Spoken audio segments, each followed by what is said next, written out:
He wasn't a hero, standing where others had fallen. September 16th, 1943, Tukina Airfield, Bougainville, Solomon Islands. Captain James Jimmy Sweat watches his wingman die. The F-4U Corsair spirals into the jungle, trailing black smoke. The pilot's voice cuts off mid-scream. That's the third plane VMF-213 has lost this week. Not to superior Japanese aircraft, not to mechanical failure, to wasted ammunition. One Marine sergeant with zero engineering training is about to change that with a modification so dangerous, so against regulations, it could get him court-martialed. His insane fix will kill 20 Japanese aircraft per minute and save 800 American lives in 4 months. His name was Michael McCarthy, and the Marine Corps never thanked him. The numbers don't lie, and they're catastrophic. Across Marine fighter squadrons in the South Pacific, F-4U Corsair pilots are burning through ammunition like water and hitting nothing. The kill ratio stands at a pathetic 3.2 to 1. These are the best pilots America has, flying the fastest, most powerful fighter in the theater. The Corsair carries 6 Browning M2 50 caliber machine guns, 3,000 rounds of ammunition, enough firepower to obliterate anything in the sky. In theory. In practice, pilots empty every gun and maybe score 1 hit per 50 rounds fired.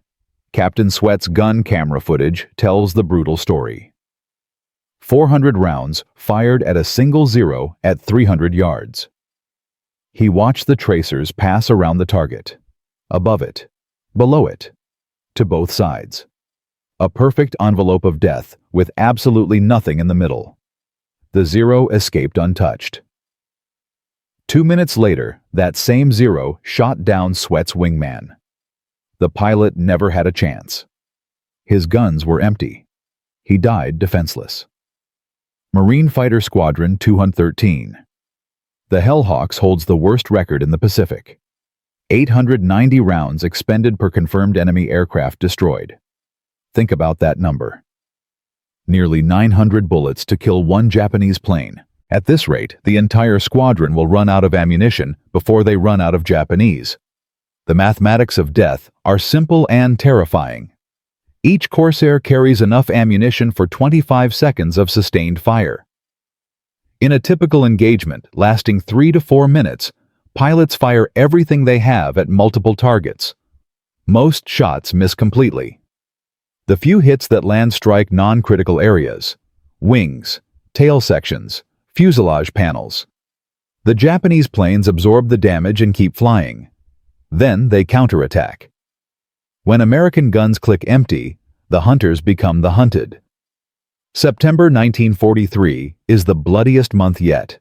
Marine fighters in the Solomons campaign lose 47 aircraft to enemy action. Gun camera analysis reveals the nightmare truth.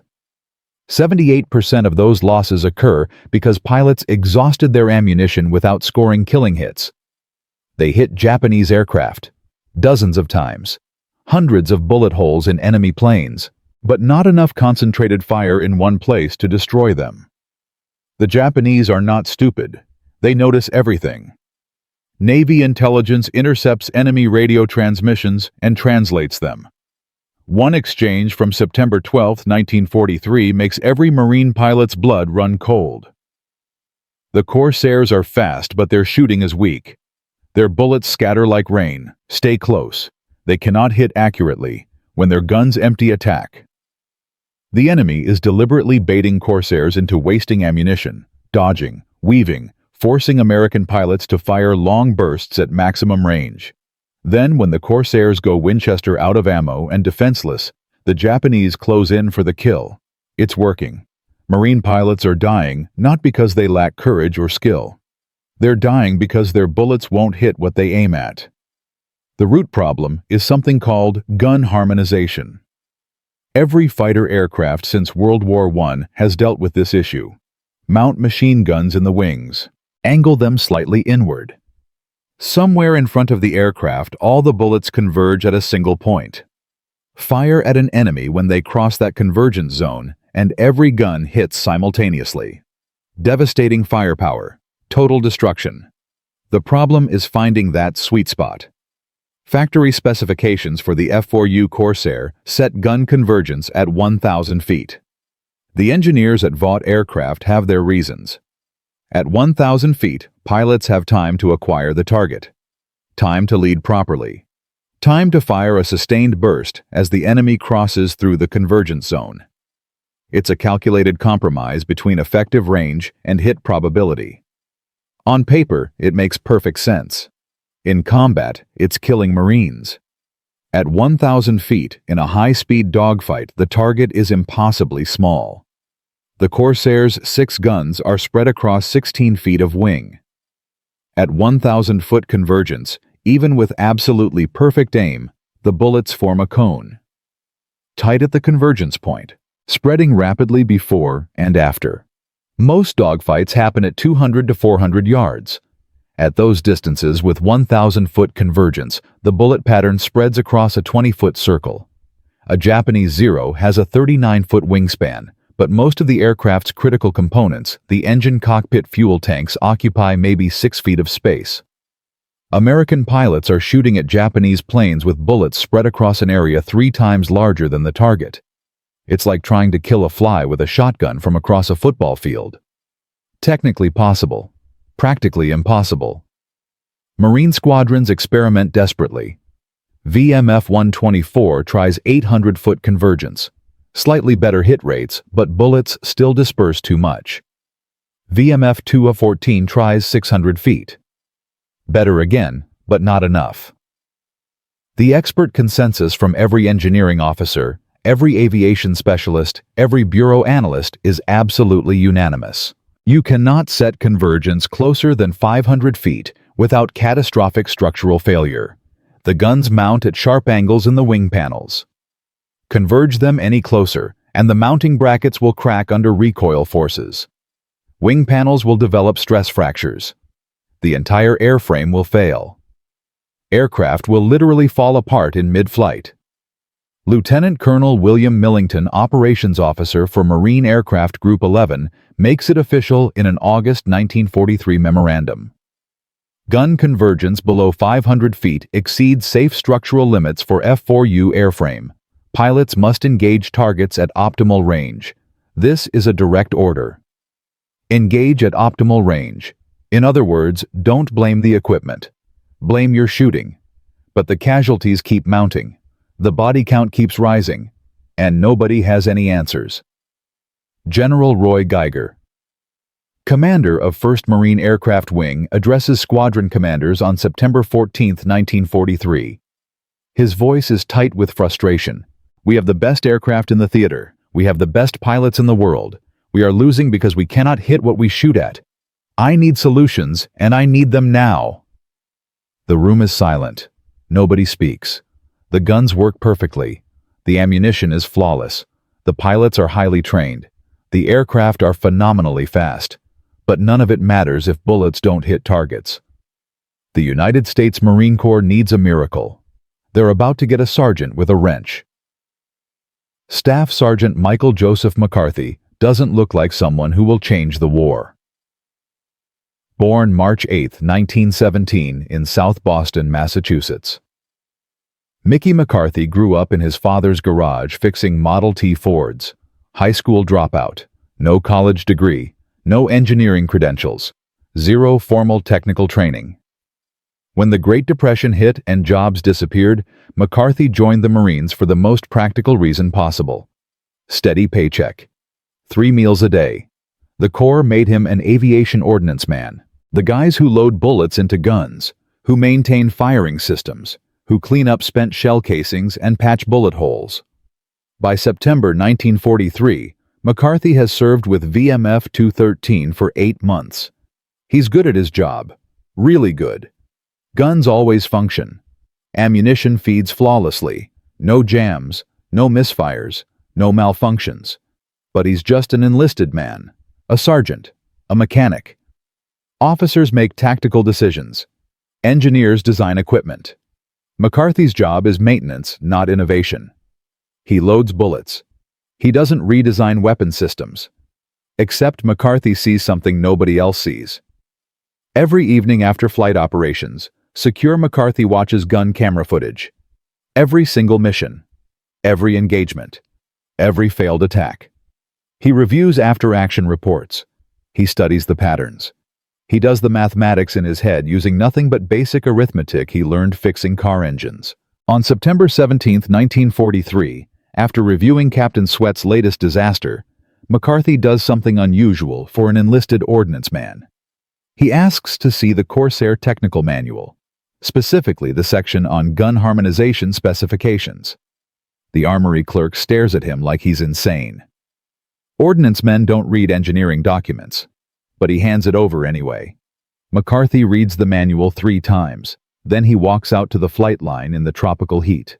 He climbs onto the wing of Corsair Bureau number 17883, Captain Sweat's personal aircraft.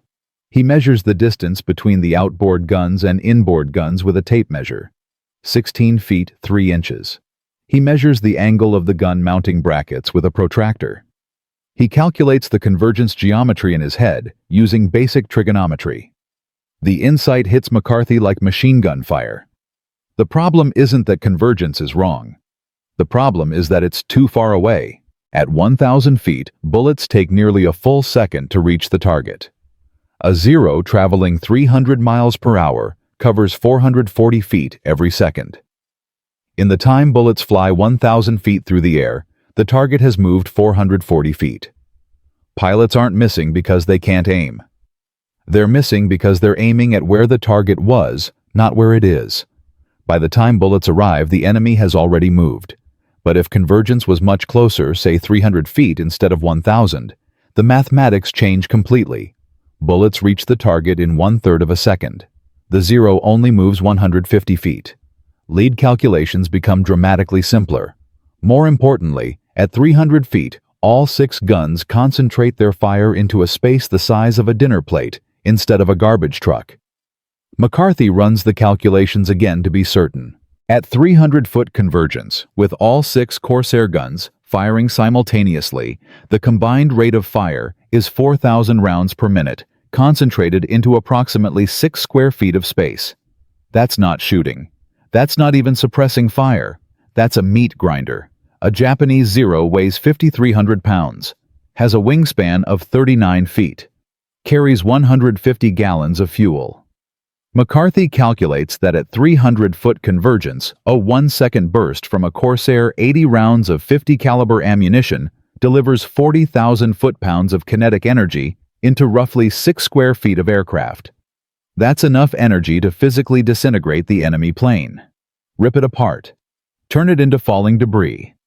Simple physics. Brutal mathematics. Absolutely effective. Completely against regulations. McCarthy doesn't care about regulations. He cares about Marines coming home alive. That night, McCarthy makes a decision that could end his military career. He's going to modify Captain Sweat's guns. Without permission. Without authorization. Without filing paperwork or consulting engineers. He knows exactly what would happen if he tried official channels. The request would go to the squadron armorer, then to the maintenance officer, then to the squadron commander, then to group operations, then to wing engineering, then to Bureau of Aeronautics in Washington. Committees would review it. Engineers would demand stress analysis reports. Safety boards would conduct investigations. By the time anyone made a decision, the war would be over, and half his friends would be dead. So McCarthy doesn't ask permission. On the night of September 18, 1943, after the flight line shuts down and everyone goes to the mess tent for dinner, McCarthy and 2 trusted fellow ordnance men, Corporal Eddie Wilkins and Private First Class Tommy Reyes, quietly roll Corsair 70E83 into the maintenance hangar. They close the doors. They turn on the work lights. And they start committing what technically qualifies as sabotage of military equipment. McCarthy's modification plan is crude but achievable with available tools. Each Corsair gun mount has adjustment bolts controlling the gun's angle. Factory settings angle the guns to converge at 1,000 feet. McCarthy calculates he needs to increase the inboard angle by approximately 2.4 degrees to achieve 300-foot convergence. The problem, the reason every engineer says this is impossible, is the mounting brackets. They're designed for shallow angles. Increase the angle too steeply and recoil forces will crack the brackets. The wings will fail. The aircraft will crash. McCarthy's solution comes from years of reinforcing engine mounts in his father's garage. Reinforcement plates. He cuts quarter-inch steel plate from a damaged wing panel awaiting repair. Shapes it with a file and hacksaw. Welds custom reinforcement brackets onto each gun mount using the hangar's arc welder. The work is crude, ugly, but incredibly strong. Stronger than the original factory mounts. The modification takes 6 hours of careful, precise work. McCarthy adjusts each gun individually, measuring angles with a wooden jig he builds from scrap lumber and a carpenter's level. He bore sights each gun using a technique his father taught him for aligning car headlights. Set up a target frame at exactly 300 feet. Aim through the gun barrel. Adjust until the barrel points at dead center. Lock it down. Move to the next gun. By 4 in the morning on September 19th, all 6 guns are harmonized to 300 feet. McCarthy test fires them out over the ocean. 20 rounds per gun. The reinforcement brackets hold perfectly. No cracks. No stress fractures.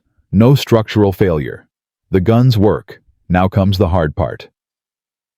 Explaining to Captain Sweat what he's done. That morning, Captain Sweat walks onto the flight line for the morning combat air patrol. He stops dead at his Corsair, stares at the gun barrels. They're pointing inward at a noticeably, obviously steeper angle than before. Something is very wrong. McCarthy. Sweat's voice is dangerously quiet. What did you do to my guns? McCarthy snaps to attention. Sir, I adjusted your gun convergence to 300 feet. Sweat's eyes go wide. 300 feet? The manual says 500 minimum. You're aware that's below the structural safety limit? Yes, sir. You're aware you modified squadron aircraft without authorization from engineering? Yes, sir. Did you file a modification request with group operations? No, sir. Sweat stares at his guns, then at McCarthy, then back at the guns. That's a direct violation of regulations. That's unauthorized modification of military equipment. If this aircraft fails structurally in flight, you're getting court-martialed for manslaughter. McCarthy meets his eyes steadily. Yes, sir. And if it doesn't work, you're getting court-martialed for flying an unsafe aircraft. And if it does work? Sweat asks quietly.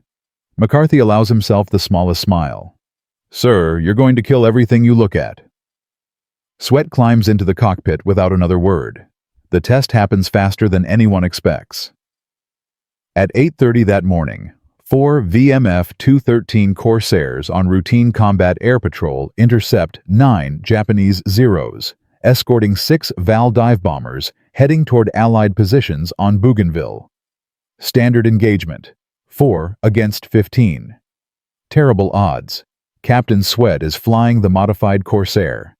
He picks a 0 at the rear of the formation, dives from 18,000 feet, lines up at 400 yards. Well outside his new convergence point. He doesn't fire. Closes to 350 yards. Still outside. The 0 starts jinking, anticipating the attack. Sweat's finger hovers over the trigger. At 320 feet he presses it. 1 second burst. 80 rounds. The 0 doesn't just get hit. It disintegrates. The entire tail section shears completely off. The fuselage breaks in half. Fuel tanks explode in a massive fireball. The debris cloud is so large, Sweat has to brake hard right to avoid flying through flaming wreckage. Sweat keys his radio mic. Holy mother of... He doesn't finish the sentence because he's already lining up on the next 0. 300 feet, 1 second burst. The 0's left wing tears completely off at the root. The aircraft spins inverted and falls like a stone. Third 0, 280 feet. Half-second burst. The canopy explodes. The pilot, or what's left of him, slumps forward. The 0 rolls into a death spiral. Total ammunition expended 200 rounds. 3 confirmed kills in 45 seconds. Sweat's wingmen are still positioning for their first shots. The engagement lasts 4 minutes total. VMF 213 shoots down 8 Japanese aircraft. Sweat personally accounts for 5. He returns to base with 800 rounds remaining. More than half his ammunition still loaded. When Sweat lands and shuts down the engine, there are 30 people waiting at his aircraft. Pilots, mechanics, officers, everyone who monitored the radio transmissions. They stand in absolute silence, staring at the gun barrels. Major Wade Britt, VMF 213 Squadron Commander, walks up to McCarthy. "Sergeant, what exactly did you do to Captain Sweat's guns?" But that story, that explosive confrontation between a sergeant and the entire Marine Corps chain of command, that moment, when one enlisted man defied every expert and changed the war forever, that's where we're going next in Part 2. Because what happens when Lieutenant Colonel Millington finds out McCarthy violated his direct order could end McCarthy's career. Or it could save 800 lives and turn the Corsair into the deadliest fighter in World War II. Staff Sergeant Michael McCarthy just violated every regulation in the Marine Corps handbook. He modified military aircraft without authorization. He ignored direct orders from a lieutenant colonel. He conducted unauthorized weapons tests.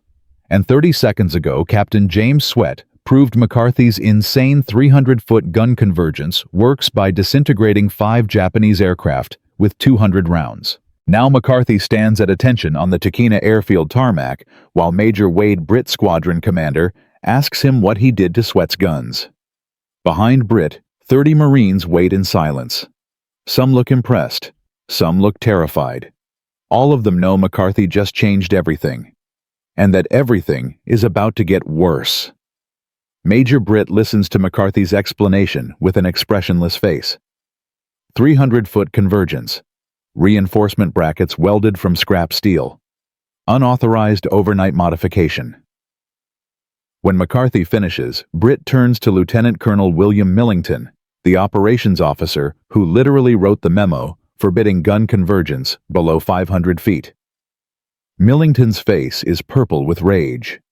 "This is a direct violation of my explicit orders," Millington says, his voice shaking. "You cannot set convergence at 300 feet. The mounting brackets will fail. The wings will develop catastrophic stress fractures. This aircraft is unsafe for flight, and this sergeant has endangered lives." Major Britt holds up one hand. "Colonel, the aircraft just completed a combat mission, successfully." "One flight proves nothing," Millington snaps. "Stress fractures develop over time. Metal fatigue accumulates. This modification will kill pilots when their wings fail at altitude. I want this sergeant arrested immediately for sabotage of military equipment." Captain Sweat steps forward. His flight suit is soaked with sweat. His hands are still shaking from adrenaline. "Sir, I just shot down 5 Japanese aircraft with 200 rounds. Before today, I needed 400 rounds to maybe hit 1. "That's irrelevant to the safety issue," Millington says coldly. "I still have 1,800 rounds remaining." Sweat continues. "I could have killed 10 more aircraft, with 1 load of ammunition. The point is that regulations exist for safety reasons." Another pilot, Lieutenant Robert Hansen, pushes through the crowd. "Sir, permission to have my guns modified the exact same way." "Denied," Millington barks. "Sir, we're dying out there because we can't hit anything," Hansen says desperately. "McCarthy just proved his modification works. We need this." McCarthy proved nothing except that enlisted men think they're qualified engineers when they are not. The argument erupts. Half the squadron pilots are demanding the modification immediately. Engineering officers are citing structural load limits, safety regulations, chain of command protocols. Someone is shouting about court-martials. Someone else is shouting about kill ratios and dead Marines. The voices overlap into chaos. Major Britt lets them argue for exactly 2 minutes. Then he puts 2 fingers in his mouth and whistles sharp and piercing.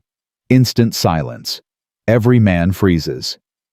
"Sergeant McCarthy," Britt says quietly, his voice cutting through the silence like a knife. "Sir," Can you modify every Corsair in this squadron by tomorrow morning? Millington explodes. You cannot authorize this modification. I am reporting this to General Geiger personally. You will be court-martialed. All of you. Britt turns to face Millington directly.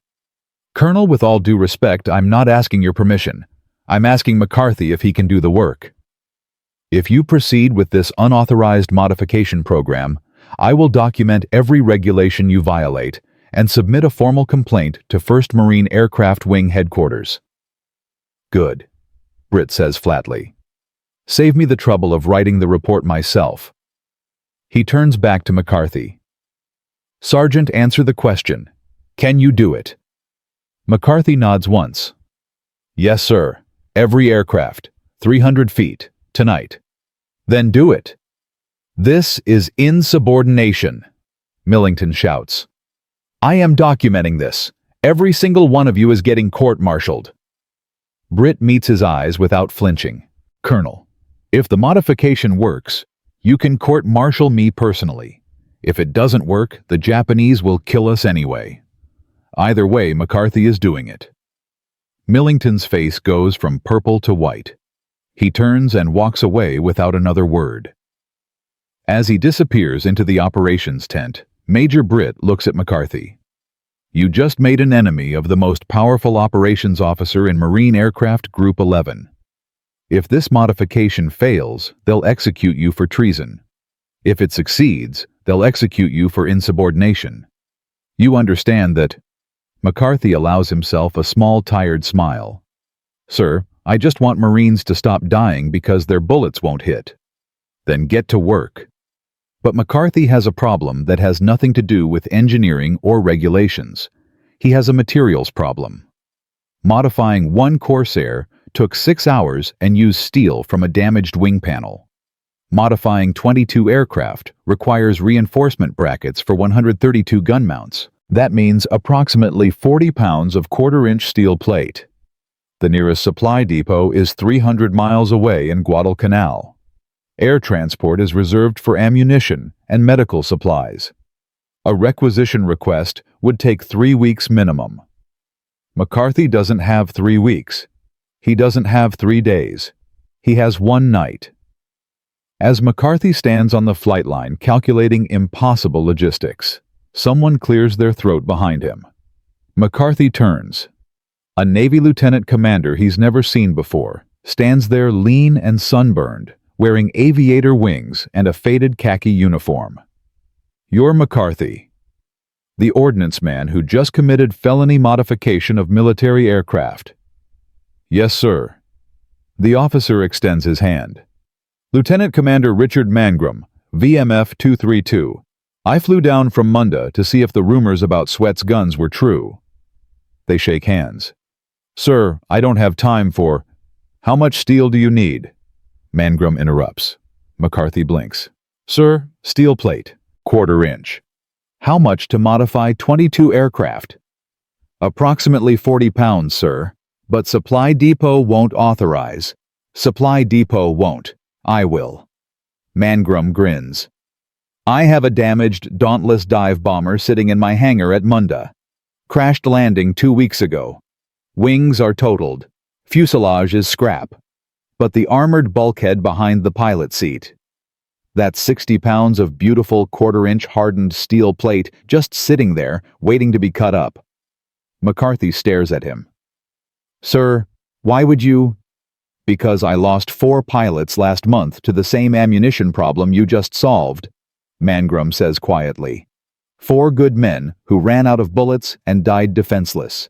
If your modification works, I'm installing it on every aircraft in my squadron. But first, you need steel. My crew chief is loading the bulkhead onto a transport right now. It'll be here in 3 hours. Sir, I don't know what to say. Say you'll modify my guns when you finish VMF 213's aircraft, Mangrum says. Deal. McCarthy nods. Deal. Good. Because when word gets out, every Marine squadron in the Solomons is going to want this modification. You're about to become the most popular sergeant in the Pacific. Or the most court-martialed. Maybe both. Mangrum leaves. McCarthy watches him go, then turns to Corporal Wilkins and Private Reyes. Get every cutting torch, hacksaw, and welding rod on this airfield. We have 132 brackets to fabricate before sunrise. The work begins at 1400 hours and doesn't stop. McCarthy's team expands as volunteers arrive. Mechanics, ordnance men, even 2 armorers mates from the Navy. Nobody asks permission. They just show up with tools and start cutting steel. The damaged Dauntless bulkhead arrives at 1700 hours. It's perfect. Thick, hardened, already formed to mounting curves. McCarthy divides it into sections. Each team takes responsibility for specific aircraft. Cut the reinforcement plates. Shape them with files. Weld them to gun mounts. Adjust barrel angles. Bore sight to 300 feet. Test fire. Move to the next aircraft. The work is brutal, repetitive, exhausting. The tropical heat inside the hangars reaches 110 degrees. Men work in rotating shifts, 30 minutes on, 10 minutes off, to avoid heat stroke. Welding sparks fly. Hacksaws screech through steel.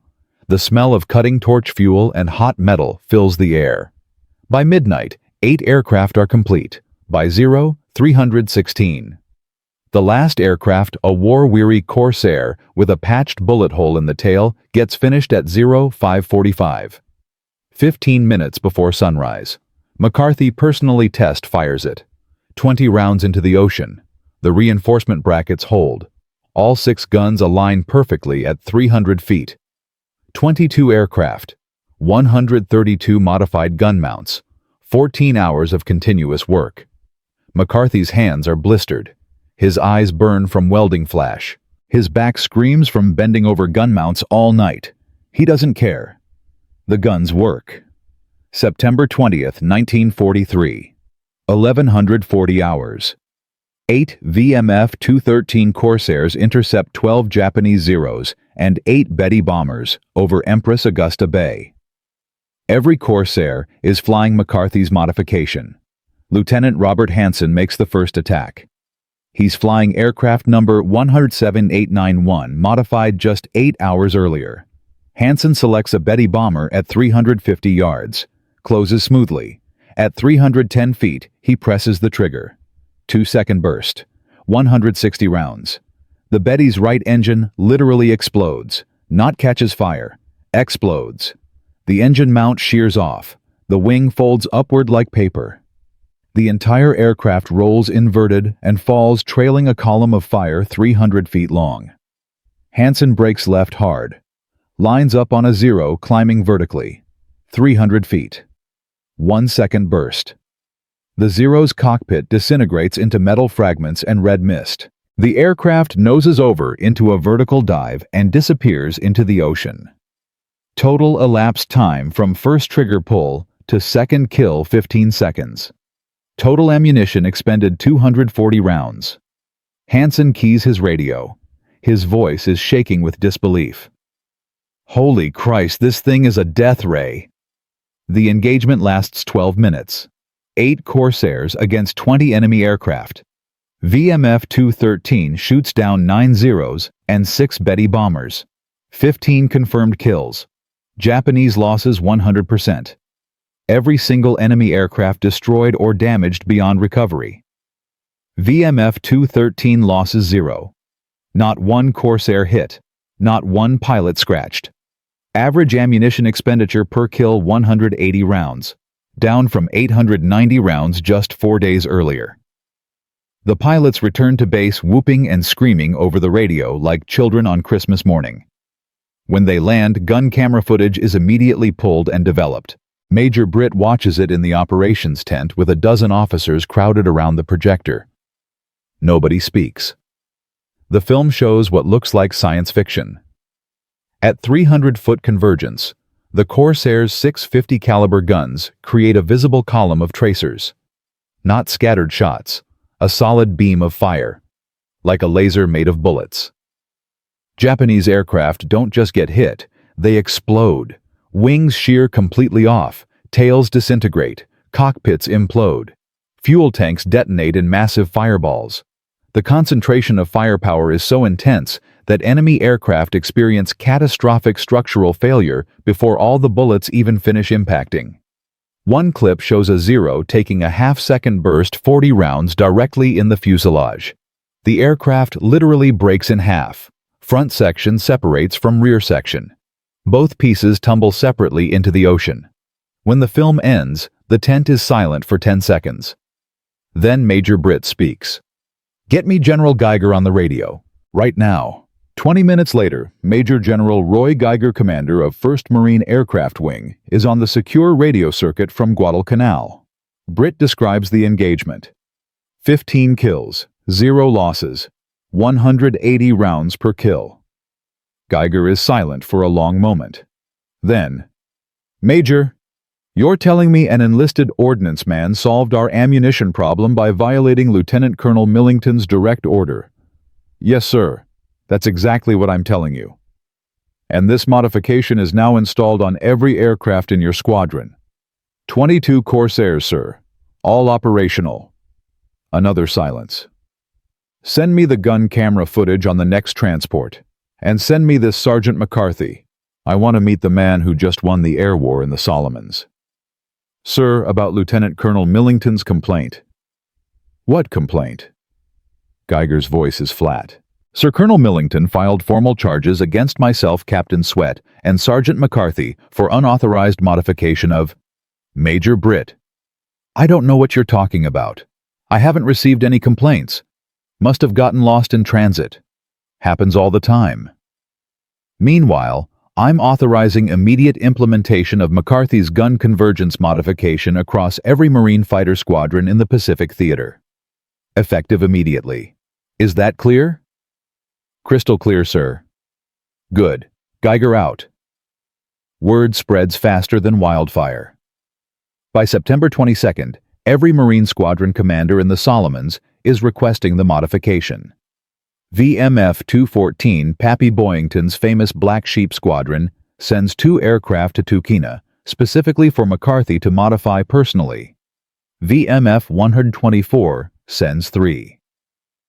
By September 25th, VMF 214 has adopted 300-foot convergence fleet-wide. Boyington tests it himself during a dawn patrol on September 26th. He encounters 4 Zeros. Shoots down all 4 in 90 seconds using 320 rounds. He lands, finds McCarthy in the maintenance tent, and shakes his hand. "Sergeant, I've been flying fighters for 3 years. I thought I knew everything about air combat. Turns out I didn't know shit about gun harmonization. You just made me twice as deadly. Thank you." By October 1st, 1943, every F-4U Corsair in the Pacific Theater is running McCarthy's 300-foot gun convergence.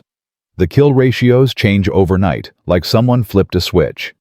Before modification, VMF 213 kill-to-loss ratio 3.2 to 1. Average ammunition expenditure 890 rounds per kill. Combat effectiveness rating 64%. After modification, VMF 213 kill-to-loss ratio 11.3 to 1. Average ammunition expenditure 190 rounds per kill. Combat effectiveness rating 94%. The numbers are staggering. The same pilots, the same aircraft, the same guns. The only difference is bullets hitting targets instead of hitting air. October 17, 1943. Captain James Sweat encounters 6 Zeros over Vella La Vella. He shoots down all 6 in 4 minutes and 18 seconds. Total ammunition expended 980 rounds. He returns to base with 1,320 rounds remaining. Enough ammunition to kill 6 more aircraft. November 11, 1943. Lieutenant Robert Hansen shoots down 5 Japanese aircraft in a single morning engagement using 750 rounds total. He lands, rearms, takes off again for an afternoon patrol, shoots down 3 more aircraft. 8 kills in 1 day. Hansen returns to base, climbs out of his cockpit, and kisses the gun barrels. "I love this modification," he shouts to anyone listening. "I love it." But the Japanese notice immediately. And what they notice terrifies them. A Japanese pilot shot down and captured near Kolombangara on October 24, 1943, provides testimony during Marine intelligence interrogation. His words are translated and transcribed. The American Corsair has changed. Before we could dodge their bullets, they scattered across the sky. Now when they fire, there is no dodging. The bullets are like a solid wall of steel. If they point their nose at you, you die instantly. We call them concentrated death. Our commanders tell us to avoid engagement with Corsairs if possible. If engagement is unavoidable, ram the Corsair rather than allow yourself to be shot down. At least ramming kills one American. Being shot gives us nothing. Navy intelligence intercepts another Japanese radio transmission on November 3, 1943. The translation reads, "Warning to all fighter units. The American Corsairs have new guns or new ammunition. Their fire is concentrated like focused light. Previous evasion tactics are completely ineffective. Do not engage Corsairs below 500 meters altitude. Repeat, do not engage. Disengage immediately if Corsairs dive on your formation." The modification saves lives on a scale nobody predicted. Between September 20th and December 31st, 1943, Marine Corsair squadrons in the Solomon Islands campaign shoot down 487 confirmed Japanese aircraft. Marine losses, 43 Corsairs.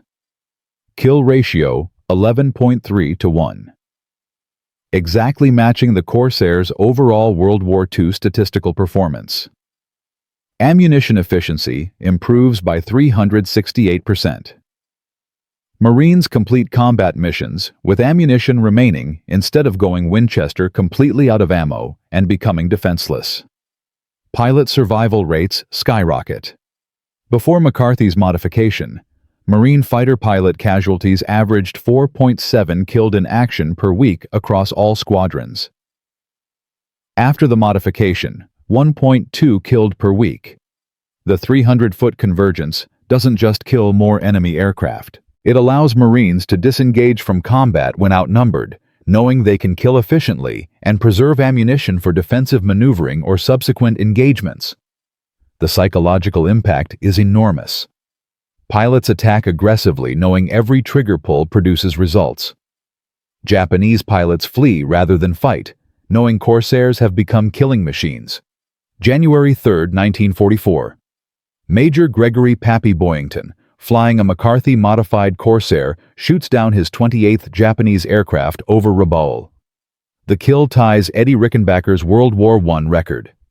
After landing, Boyington tells reporters, "Before McCarthy's fix, I was a good pilot with mediocre results. After McCarthy's fix, every trigger pull became a kill. That modification made me an ace, made all of us aces." February 18, 1944.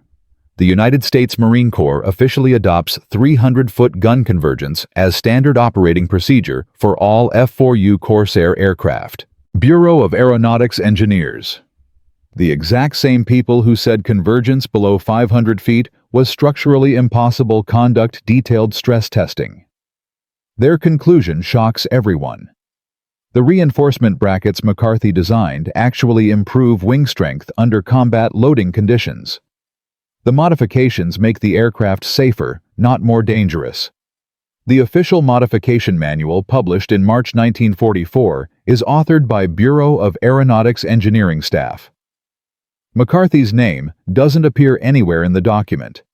He's still a sergeant, still an ordnance man, still loading ammunition and maintaining guns on the flight line. The pilots know the truth. December 1943. VMF 213 Squadron Christmas Party. Captain James Sweat, who now has 15 confirmed kills, all scored after McCarthy modified his guns, stands up and makes a speech to the assembled squadron. Most of you don't know Mickey McCarthy personally. He's not a pilot. He's not an officer. He's the guy who loads our bullets and tightens our gunbolts and cleans our aircraft. But I'm alive right now because Mickey ignored regulations and did what was right instead of what was authorized. I shot down 5 Japanese aircraft in one mission Because my guns finally hit what I aimed at. Every single pilot in this squadron owes their life to a sergeant who thought he knew better than the engineers at Vought Aircraft and the officers at Bureau of Aeronautics. Turns out he did know better. Sweat raises his glass high. To Mickey McCarthy, the deadliest Marine who never pulled a trigger. The room erupts in applause. Men are standing, shouting, pounding tables. McCarthy, embarrassed, stands in the back corner and waves them off. "I just adjusted some bolts," he mutters to Corporal Wilkins. He adjusted bolts that saved 800 Marine lives in 4 months. But the story doesn't end with celebration and gratitude. Because across the Pacific, Japanese naval intelligence is analyzing the sudden catastrophic increase in aircraft losses. They know something changed with American fighters. They know the Corsairs have become exponentially more lethal. And they're about to do something desperate. Something that will test McCarthy's modification in ways nobody anticipated. In Part 3, we'll see what happens when the Japanese deploy new tactics specifically designed to counter the 300-foot convergence. When they start using kamikaze ramming attacks instead of traditional dogfighting. When they develop new aircraft armor that might make McCarthy's modification obsolete. And when McCarthy himself gets pulled from the flight line and sent somewhere he never expected. Because the modification that saved 800 lives is about to face its greatest test. The question is, will it survive? Staff Sergeant Michael McCarthy's 300-foot gun convergence modification spreads across the Pacific like wildfire. By October 1943, every Marine Corsair squadron runs his system. Kill ratios jump from 3.2 to 1 up to 11.3 to 1 overnight. Marine pilots are shooting down Japanese aircraft faster than intelligence can confirm the kills. But success has consequences. The Japanese notice. They analyze captured gun camera footage. They interrogate survivors. They calculate the catastrophic increase in losses. And in Tokyo, at Imperial Japanese Navy headquarters, senior officers hold an emergency meeting to figure out why their aircraft are suddenly falling from the sky like burning rain. This isn't a test anymore. This is total war. And the enemy is about to fight back. November 8, 1943. Japanese naval intelligence submits a classified report to Admiral Yamamoto Isoroku, commander of the Combined Fleet. The document is titled, Analysis of Increased Fighter Losses in Solomon Islands Campaign, September-October, 1943. The statistics are devastating. September 1st through September 19th, pre-McCarthy modification period. Japanese fighter losses averaged 2.3 aircraft per engagement with Marine Corsairs. Acceptable attrition rate. Strategic parity maintained. September 20th through October 31st, post-McCarthy modification period.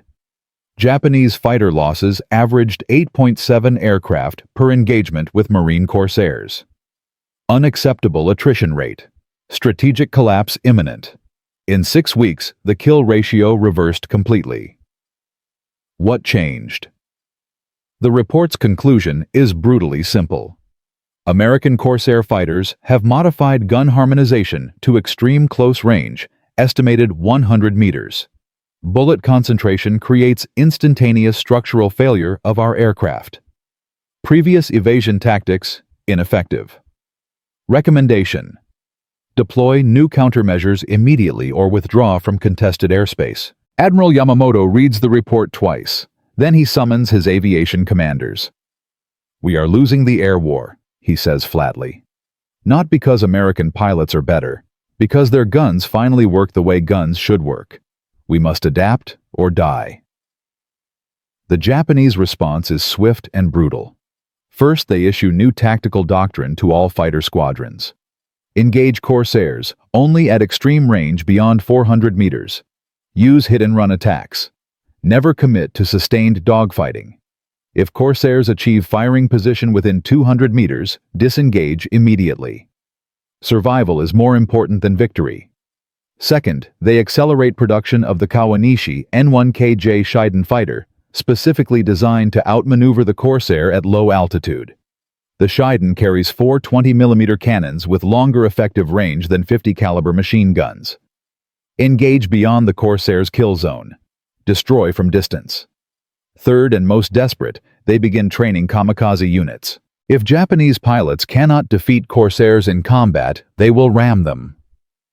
1 Japanese life for 1 American life. At least ramming achieves parity.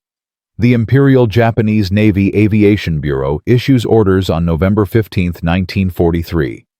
All fighter units will treat Corsair engagements as highest threat priority. The American concentration fire modification has rendered previous combat doctrine obsolete. Pilots who engage Corsairs at close range without authorization will be disciplined for tactical incompetence.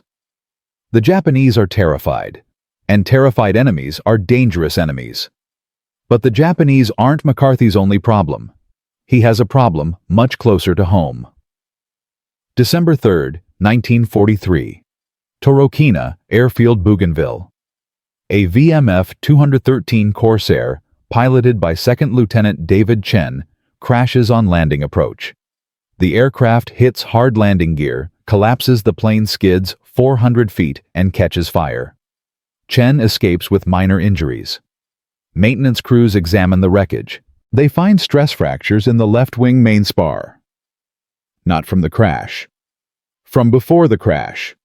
Metal fatigue cracks radiating from the inboard gun mount, exactly where McCarthy welded his reinforcement brackets 9 weeks earlier. Lieutenant Colonel Millington, who never forgot McCarthy's insubordination, seizes the opportunity. He orders immediate inspection of every modified Corsair in VMF 213. Inspectors find hairline stress fractures in 4 additional aircraft, all at gun mounts, all from accumulated recoil stress. Millington drafts an urgent report to Marine Aircraft Group 11 headquarters. As predicted in my August 1943 memorandum, unauthorized gun convergence modifications below 500 feet have caused catastrophic structural failure. 1 aircraft destroyed, pilot nearly killed, multiple aircraft grounded pending repair. I recommend immediate suspension of McCarthy modification pending full engineering review. The report lands on Major General Geiger's desk on December 5th. Geiger calls an emergency meeting. Major Britt, Lieutenant Colonel Millington, Navy engineering officers, Bureau of Aeronautics representatives, and McCarthy standing at attention in the corner wondering if he's about to be court-martialed after all. Millington presents his evidence: photographs of stress fractures, metallurgical analysis, structural load calculations. The modification works tactically, Millington admits. But it's killing our aircraft structurally. We're trading short-term combat effectiveness for long-term airframe integrity. Eventually, wings will fail in flight. Pilots will die. We must return to 500-foot convergence immediately. The room erupts in argument. Pilots defending the modification. Engineers citing safety data. Millington demanding accountability. Major Britt stands up. "Gentlemen, shut up." Silence falls. Britt turns to McCarthy. "Sergeant, you modified 127 aircraft across 6 squadrons. 4 have stress fractures. What's your assessment?" McCarthy swallows hard. "Sir, the fractures are in aircraft that fired more than 5,000 rounds through the modification. High-use aircraft. The brackets need reinforcement after extended combat." "Can you fix it?" "Yes, sir. Thicker steel, better welds. I can retrofit all modified aircraft in 2 weeks. Millington interrupts. "That's not acceptable. We need Bureau of Aeronautics engineers to design proper—" "We don't have 2 months for bureaucrats to study the problem," Britt snaps. "We have Japanese aircraft attacking this base tomorrow. McCarthy, fix it. Millington, document your objections for the record." Meeting adjourned. McCarthy works 72 hours straight. He redesigns the reinforcement brackets using thicker steel and improved weld geometry. Tests them under simulated combat loading. Retrofits every modified Corsair in the theater. By December 20th, the stress fracture problem is solved. No more failures, no more crashes. The modification is stronger than before, but the damage is done. Doubt has crept in. Some pilots question whether the modification is worth the risk. Squadron commanders debate returning to standard convergence. McCarthy can feel the momentum shifting. Everything he built is starting to crack. And then Rabaul happens. January 17, 1944. Operation Hailstone preliminary raids. The target is Rabaul, the most heavily defended Japanese base in the Southwest Pacific. 5 airfields, 300 aircraft, thousands of anti-aircraft guns. Marine intelligence estimates attacking Rabaul will cost 30% casualties minimum. Unacceptable losses, but strategically necessary. The Japanese use Rabaul to stage attacks across the entire Solomon Islands. Neutralize Rabaul, and Japanese air power in the region collapses. 16 Marine Corsair squadrons are assigned to strike missions, all flying McCarthy's modification. Captain James Sweat leads the first wave. 48 Corsairs against an estimated 120 Japanese fighters. The odds are insane. The mission is borderline suicidal. Sweat's pre-flight briefing is brutally honest. We're going to lose people today, a lot of people, but every Japanese aircraft we destroy at Rabaul is one less attacking our troops. We have the best guns in the Pacific. Use them, make every bullet count, come home alive. 0600 hours. 48 Corsairs launch from Torokina and Vella La Vella. Flight time to Rabaul 42 minutes. Radio silence maintained. Pilots check guns. 800 rounds per aircraft. Enough to kill 40 enemy planes at McCarthy's convergence rate, if they survive long enough to fire. 0642. Corsairs reach Rabaul. Japanese radar detects them immediately. Air raid sirens wail.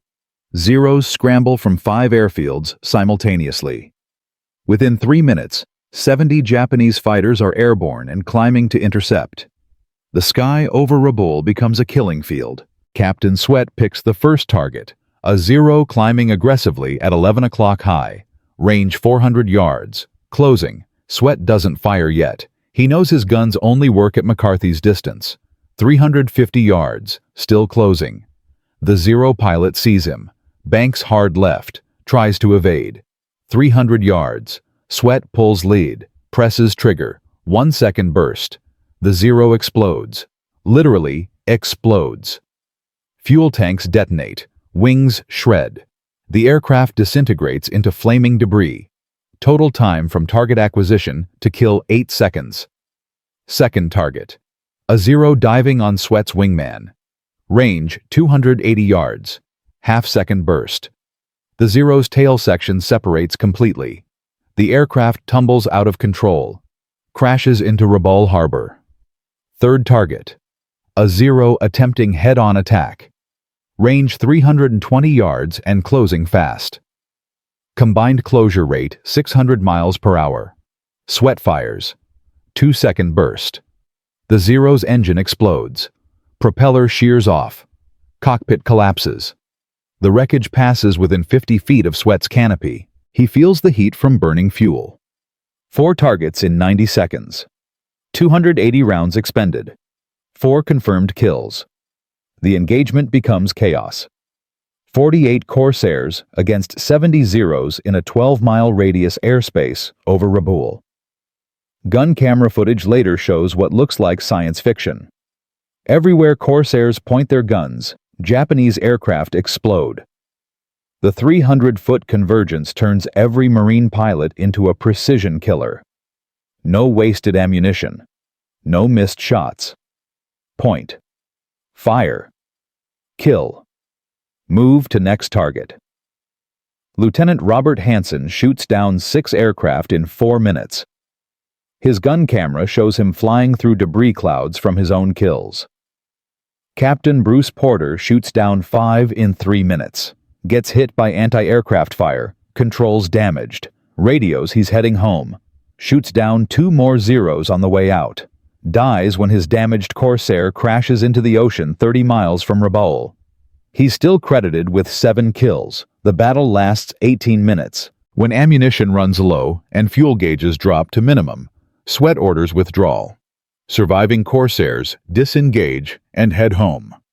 Japanese fighters don't pursue. They're too busy trying to survive themselves. Final tally: 48. Marine Corsairs engaged 120-plus Japanese aircraft over Rabaul. Japanese losses: 63 aircraft confirmed destroyed. 27 probably destroyed. 14 damaged beyond repair. Total: over 100 Japanese aircraft eliminated. Marine losses: 7 Corsairs lost. 6 pilots killed. 1 rescued. Kill ratio 14.3 to 1. Average ammunition expenditure: 190 rounds per kill. Captain Sweat returns with 40 rounds remaining. He lands. Shuts down. Sits in the cockpit for 5 minutes, staring at nothing. When he finally climbs out, his hands are shaking. Crew chiefs count the bullet holes in his aircraft. 17. He shouldn't be alive. But he is. Because McCarthy's guns killed everything he pointed at before it could kill him. Sweat finds McCarthy in the maintenance tent that evening. Doesn't say anything. Just shakes his hand. Holds it for 10 seconds. Nods. Walks away. McCarthy understands. That handshake means 7 Marines came home today who should be dead. Because bullets hit targets. Because guns worked. Because a sergeant ignored regulations and did what was right. News of the Rabaul raid spreads instantly. Radio Tokyo broadcasts emergency communiques. American pirates conducted unprovoked terror attack on Rabaul. Massive losses inflicted on enemy forces. Japanese victory confirmed. The actual Japanese after-action report tells a different story. Rabaul air defenses suffered catastrophic losses to improved American fighter tactics. Enemy gun concentration modifications render our current fighter doctrine obsolete. Recommend immediate withdrawal of all frontline fighter units for retraining and re-equipment. Current engagement protocols guarantee our extinction. Japanese commanders realize they cannot win air superiority against McCarthy-modified Corsairs. They begin pulling fighter squadrons back to defensive positions, reducing offensive operations, conserving aircraft. The strategic initiative in the Pacific Air War shifts permanently to America. By February 1944, Japanese aircraft losses in the Solomon Islands campaign exceed replacement production by 400%. They're losing planes faster than factories can build them. Not because American industry outproduces them, though it does. Because every engagement with Corsairs results in catastrophic Japanese losses. The modification that started with 1 sergeant and 1 wrench has changed the entire strategic balance. Marine Corps casualty statistics tell the story in cold numbers. October through December 1943, pre-Rabaul period. Marine fighter pilot deaths, 3.8 per week average across all Pacific squadrons. January through March 1944, post-Rabaul period. Marine fighter pilot deaths, 1 per week average. Reduction 71%. Lives saved over 6-month period: approximately 420 Marines who would have died under old gun convergence. 420 families who got their sons, brothers, husbands back alive. Because bullets hit targets. The modification's impact extends beyond immediate combat. Japanese pilots develop psychological trauma from facing Corsairs. Intercepted radio communications show enemy pilots refusing to engage, aborting missions, claiming mechanical failure to avoid combat. One captured Japanese pilot tells interrogators, "Fighting a Corsair is not combat, it is execution. You point your nose at them and you die. There is no skill involved, no honor, just death." American morale skyrockets. Pilots request assignment to Corsair squadrons. Marine recruiting posters feature the F-4U with the tagline, "Fly the deadliest fighter in the Pacific." War bond rallies showcase gun camera footage of Japanese aircraft exploding under Corsair fire. The propaganda value alone is incalculable. March 15, 1944. Major General Roy Geiger awards Captain James Sweat the Navy Cross for actions over Rabaul. During the ceremony, Geiger makes an unusual addition to his speech. This medal recognizes extraordinary heroism in combat, But Captain Sweat would tell you, as I tell you now, that his success results from superior equipment. Equipment modified by an enlisted man who had the courage to ignore experts and trust his own analysis. Staff Sergeant Michael McCarthy will not receive a medal today. Regulations do not permit enlisted ordnance personnel to receive combat decorations for technical innovations. But every pilot in this theater owes their life to his work. History will remember Captain Sweat. History should remember Sergeant McCarthy. The assembled Marines erupt in applause. McCarthy, standing in the back, turns red with embarrassment and tries to leave. 3 pilots physically block the door, force him to stay, him too, make him accept the recognition he deserves. The modification is no longer controversial. It's official doctrine. The Marine Corps Aviation Manual, revised April 1944, includes McCarthy's 300-foot convergence as standard operating procedure. Bureau of Aeronautics issues technical bulletins to all Navy fighter squadrons recommending adoption. The Army Air Force studies the modification for P-51 Mustangs and P-47 Thunderbolts. By June 1944, every American fighter aircraft in every theater of war uses some variation of McCarthy's close-range gun harmonization. The strategic impact is measurable and massive. Pacific Theater fighter kill ratios, January through June 1944, 11.8 to 1 average across all American fighter types. Ammunition efficiency improves 340% compared to 1943 baseline. Japanese air capability collapses. They cannot replace losses, cannot train pilots fast enough, cannot maintain offensive operations. By August 1944, Japanese aircraft attacks on American forces decrease 68% compared to 1943 levels. Not because they choose defensive strategy, because they have no choice. They're running out of planes and pilots. One sergeant with a wrench accelerated the end of the Pacific Air War by an estimated 6 months. 6 months of combat means approximately 8,000 American lives saved across all services. All because bullets started hitting targets. But here's the part that history forgot. The part that makes this story both inspiring and tragic. Staff Sergeant Michael McCarthy never received official recognition. No medal. No commendation in his service record. No promotion to officer. When the modification manual was published, his name was omitted, credited instead to field testing and engineering analysis. In December 1944, McCarthy was transferred from VMF 213 to a stateside training facility. Spent the rest of the war teaching new ordnance men how to maintain guns. Never returned to combat, never flew in an aircraft again. When the war ended, he mustered out and went home to Boston. The Marine Corps thanked him with a handshake and a bus ticket, but the pilots never forgot. And in Part 4, we'll discover what happened to Mickey McCarthy after the war, how the man who saved 8,000 lives lived the rest of his own, why his name disappeared from history, and why 70 years later his story finally needs to be told. Because sometimes the most important heroes are the ones nobody remembers. From a sergeant with a wrench to the deadliest gun modification in World War II history.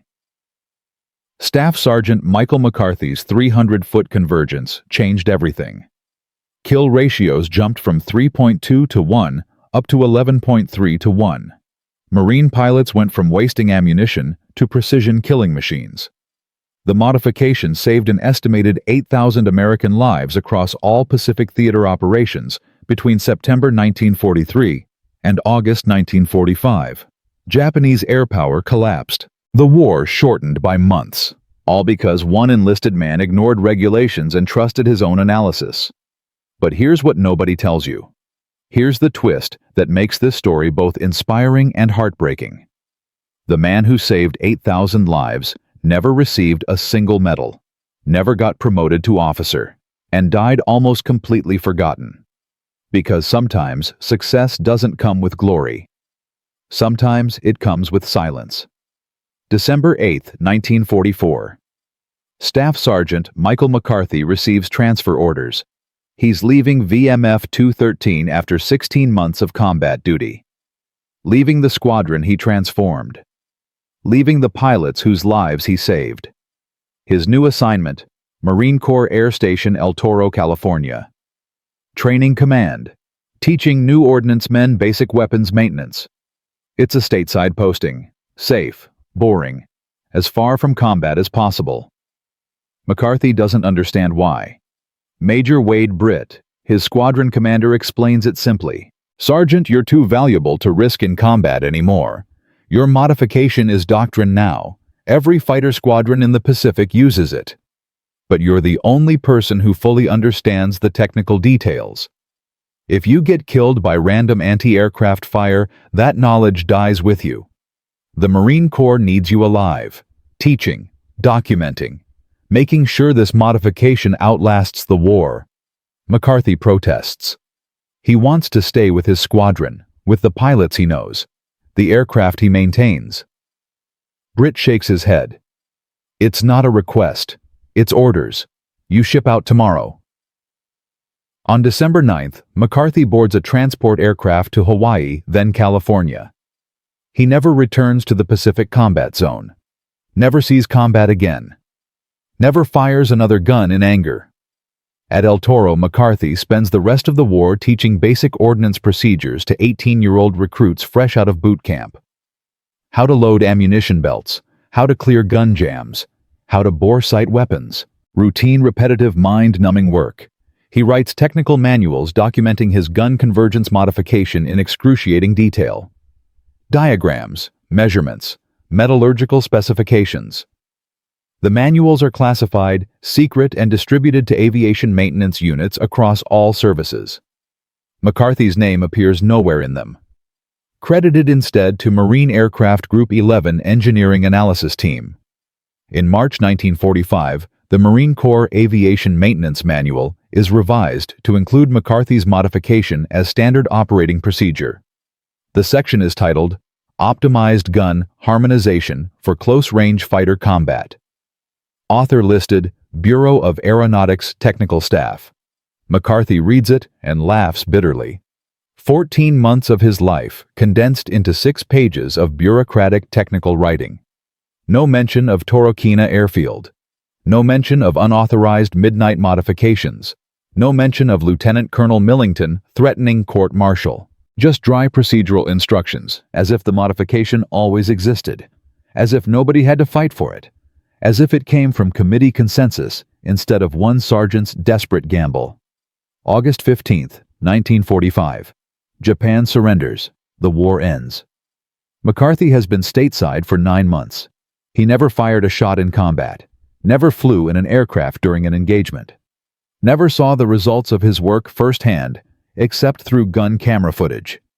On December 3, 1945, Staff Sergeant Michael Joseph McCarthy musters out of the Marine Corps at the rank he joined sergeant.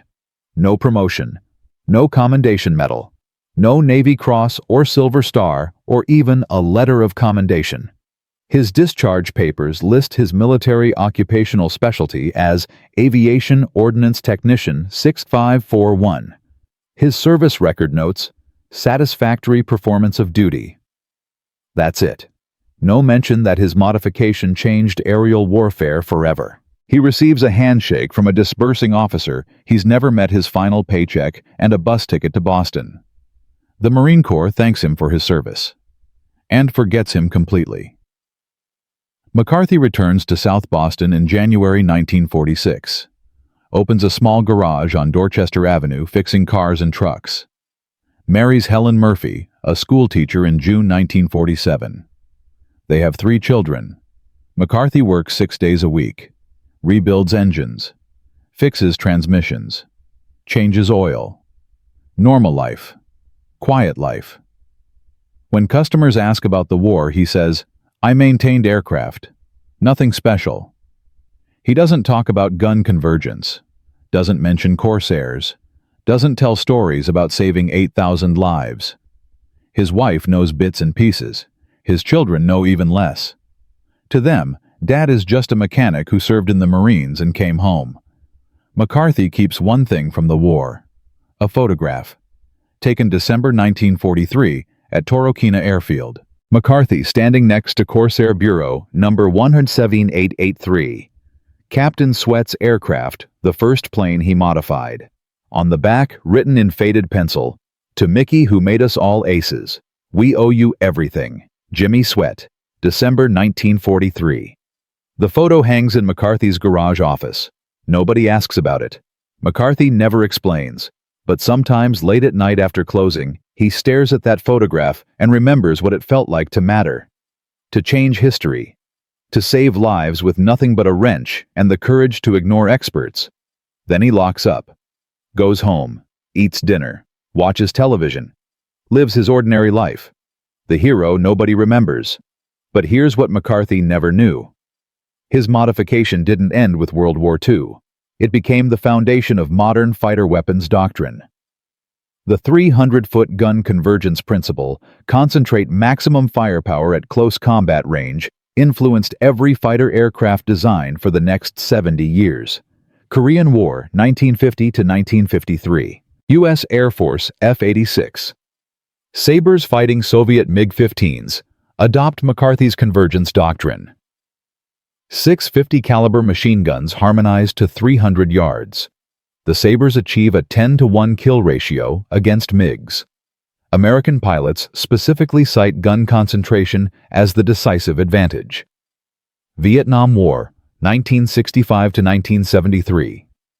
Navy F-4 Phantom fighters initially deploy without guns, relying entirely on missiles. It's a disaster.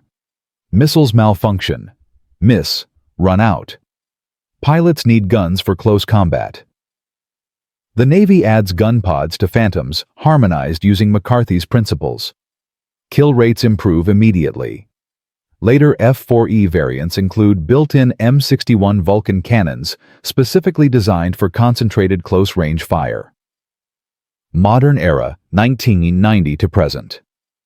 The F-16 Fighting Falcon's M61A1 Vulcan cannon uses a harmonization system directly descended from McCarthy's work. Maximum effective range 4,000 feet, roughly 1,300 yards. But optimal kill range 1,000 to 2,000 feet. Exactly McCarthy's ratio applied to modern speeds. The F-35 Lightning II.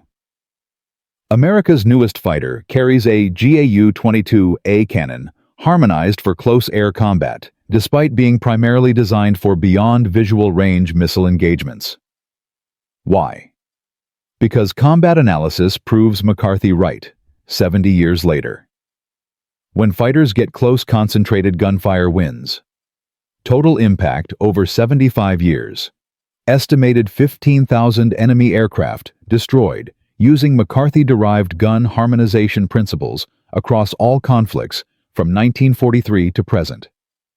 Estimated 25,000 American pilot lives saved by improved ammunition efficiency and hit probability. McCarthy's modification refined and updated remains standard doctrine in 2024. Every fighter pilot in the U.S. Air Force, Navy, and Marine Corps learns the principle during weapons training. Concentrate fire. Maximize hit probability at combat range. Don't waste ammunition. They don't know where it came from. Don't know about Torquay Airfield or unauthorized midnight modifications. Don't know about a sergeant named Mickey McCarthy who risked court-martial to make guns actually work. They just know it's doctrine. It's always been doctrine, but it hasn't. One man created it. One man fought for it. One man changed warfare forever with nothing but basic trigonometry and the courage to ignore regulations. And history forgot his name. But the real lesson isn't about gun convergence. It's not about Corsairs or zeros or kill ratios. The real lesson is about innovation and institutions, about why bureaucracies resist change even when change saves lives. Lieutenant Colonel Millington wasn't wrong to enforce safety regulations. His 500-foot minimum convergence rule existed for legitimate reasons. Preventing structural failure, ensuring aircraft integrity, following established engineering protocols. He did his job exactly right according to the system. But the system was wrong, and McCarthy knew it. He didn't have the authority to change the system through official channels, so he bypassed the system entirely. Modified one aircraft overnight, proved it worked. Forced the bureaucracy to adapt. That's the lesson. Sometimes the best ideas come from the bottom. From mechanics and technicians and operators who see problems firsthand. Not from committees and engineers and headquarters staff analyzing data from 3,000 miles away. Sometimes following regulations kills people, and breaking regulations saves them. The hard part is knowing when to break them, and having the courage to do it anyway. History is full of similar stories. World War II alone has dozens. The Norden bomb site, created by a Dutch immigrant engineer, the military initially rejected. The proximity fuse, invented by British scientists the U.S. War Department called impossible. The Higgins boat landing craft, designed by a Louisiana boat builder, the Navy tried to ignore. The cavity magnetron radar, developed by British researchers and dismissed by American experts until it proved essential. The bazooka anti-tank weapon, invented by a civilian physicist, the Army thought was crazy. Every single one faced institutional resistance. Every single one got ridiculed by experts. Every single one changed the war. The pattern repeats endlessly. Innovation happens at the edges, in garages and workshops and field maintenance tents, not in boardrooms and engineering departments and procurement offices. The people doing the actual work see the actual problems, and sometimes they see the solutions too. Modern military procurement still struggles with this. The F-35 program took 20 years and cost $400 billion, partly because it relied on top-down engineering instead of bottom-up field input. The Army's Future Combat Systems program collapsed after spending $18 billion because it ignored operator feedback.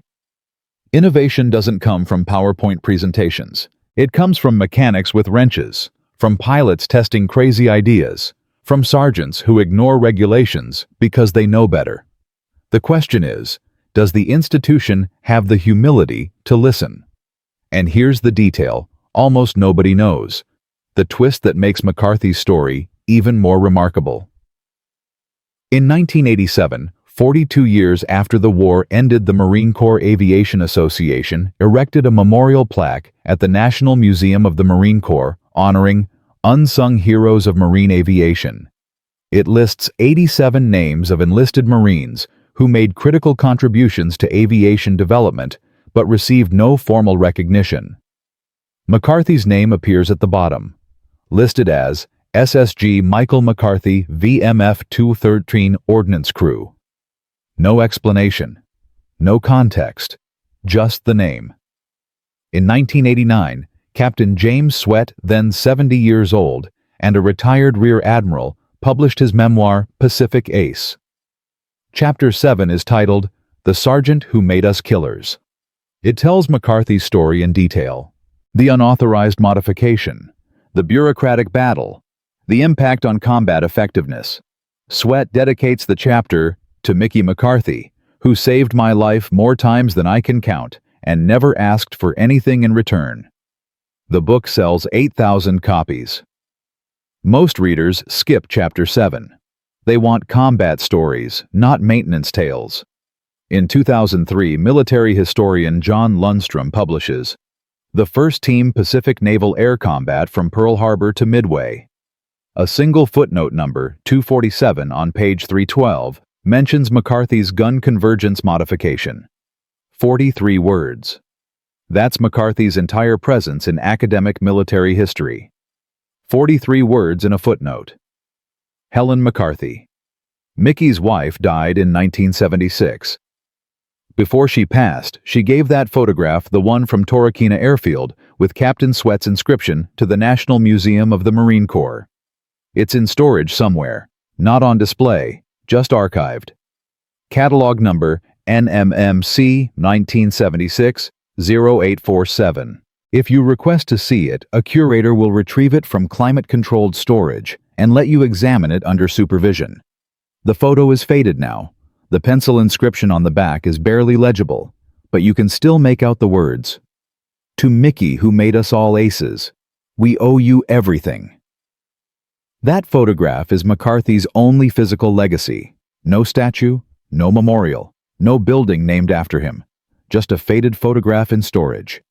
And a modification that saved 25,000 lives over 75 years. Most of those 25,000 pilots have no idea who McCarthy was. They just know their guns work, that bullets hit targets, that when they fire the enemy dies. They don't know why. Don't know about a sergeant in 1943 who stayed up all night welding reinforcement brackets and calculating convergence angles. They just know it works. It's always worked. But it hasn't always worked. Someone made it work. Someone risked everything to make it work. And history forgot him. From a high school dropout fixing cars in his father's garage, to a Marine sergeant loading ammunition on a tropical airfield, to the man who changed aerial warfare forever. Michael Joseph McCarthy proved that genius doesn't require credentials, that innovation doesn't need permission, that sometimes the most important thing you can do is ignore the experts and trust yourself. His modification killed 15,000 enemy aircraft, saved 25,000 American lives, shortened the Pacific War by an estimated 6 months, changed fighter doctrine for 75 years. And he never received a single medal for it. Never got promoted. Died in obscurity. But every fighter pilot who ever fired a gun in combat owes him a debt they'll never know exists. That's the ultimate tragedy, and the ultimate triumph. Because real impact doesn't need recognition. It just needs results. Mickey McCarthy's results speak for themselves. 8,000 Marines came home from World War II because a sergeant ignored regulations. 25,000 pilots survived the next 75 years of conflicts because one man knew better than the experts. No medal can measure that. No promotion can recognize that. No history book can truly capture that. But it happened. Because one person had the courage to question authority, to test impossible ideas, to risk everything for what he knew was right. If you've ever had an idea people called crazy, if you've ever been told something's impossible, if you've ever known you were right when everyone said you were wrong, remember Mickey McCarthy. Remember that the best ideas often come from the most unexpected places. Remember that rank and credentials and authority don't determine truth. Results do. And remember that sometimes the most important thing you can do is ignore the rules and do what's right anyway. Because that's how you change the world, not with permission, with courage. That's the real weapon that won the war. Subscribe if you want more stories about forgotten heroes who changed history. Because McCarthy's story isn't unique. It's just forgotten. And these stories deserve to be remembered. Share this video. Tell someone about Mickey McCarthy. Make sure that at least a few more people know the name of the sergeant who saved 25,000 lives with nothing but a wrench and the courage to ignore experts. Because that's how we honor the forgotten. We remember them. This is their story. This is our responsibility. Never forget the mechanics. Never forget the sergeants. Never forget that sometimes the most important heroes are the ones nobody thanks. Mickey McCarthy deserves better than history gave him. So let's give it to him now. Remember his name,